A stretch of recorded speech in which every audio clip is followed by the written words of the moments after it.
Go ahead. Alright. So today we worked on a fun sequence that ties together some tech moves while keeping in mind transitions. First I will demo it, and then I will break it down. Here's the demo.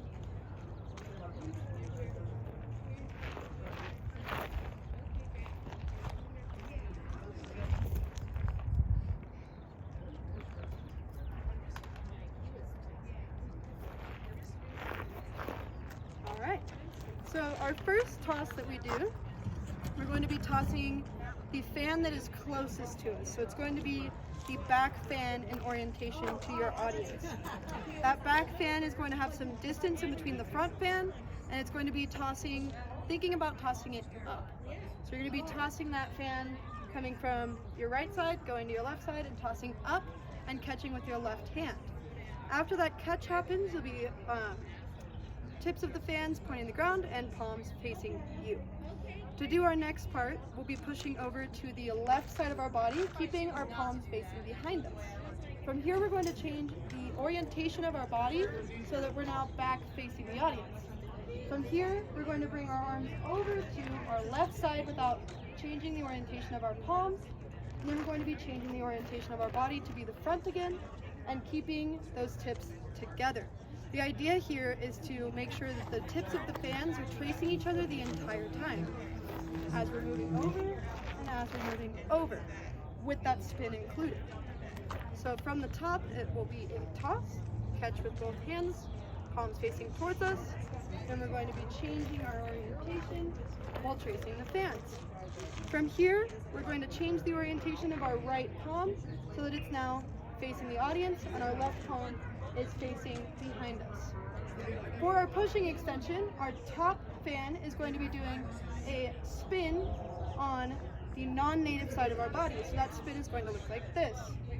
Our bottom hand is going to be doing a push and end up on top. So it's going to be a spin starting with the bottom of the fan and a push so that our bottom hand now ends up on top. It will be the same idea on the other side of our body, where the top fan is doing a spin on its non-native side, and the hand that's on its native side is going to just be simply pushing so that it ends up on top. We'll be keeping that same idea that we kept with this one, where the tips are tracing each other. So we're making that push motion so that the bottom fan can trace the top fan as it spins. Boom. So after we've completed 2 rotations of pushing extensions, we'll be bringing the fans so that they are in front of us. Here, our palms will be facing opposite directions and facing each other. The next part of it looks like this. What's happening here is our right fan, which is on top, is going to be making a corner so that my palm is facing the ground. The bottom fan is going to be making a corner so that my palm is facing the sky. When we do that at the same time, they slide past each other and end up on this horizontal plane. From here, we're just going to change the orientation by simply sliding them so that they're vertical. And we'll repeat that on the other side. The top hand, the left hand now, will be palm facing the ground, while the right hand is palm facing the sky. From here, we're going to be bringing that right hand underneath that left hand. We're going to be changing the orientation of the fan so that they are tips facing together with our palms facing the back.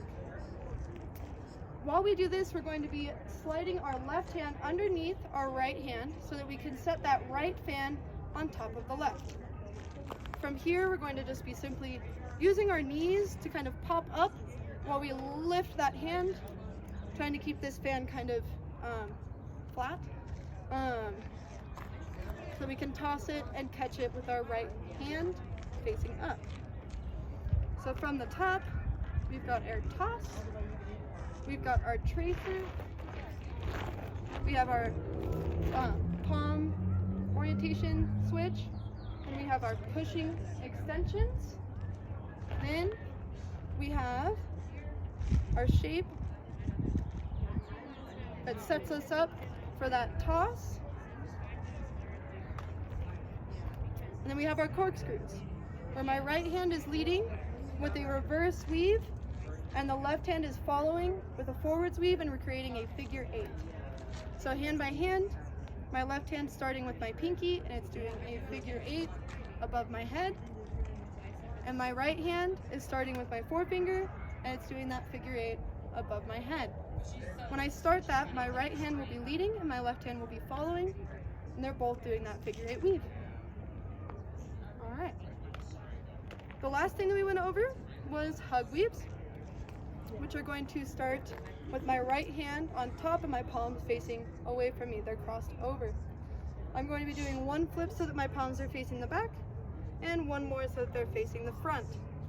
My right hand, which is on the left side of my body, is going to be doing a pinky-led reverse weave, while my right hand waves in front. It's not doing a weave and it's not regripping, but it is keeping that orientation of my arms being crossed with my right hand on top, while this one sneaks in front to lead the weave. I guess not really in front, but it sneaks so that it's leading. Now that left hand is going to do a forwards weave on the right side of my body, and the right hand's going to switch in front. So one more time, my right hand is doing a reverse weave on the left side of my body as the right hand comes so that it's leading, and then my right hand is doing that forwards weave on the left side of my body, and my left hand comes over so that it's leading. Sweet, thank you. Of course.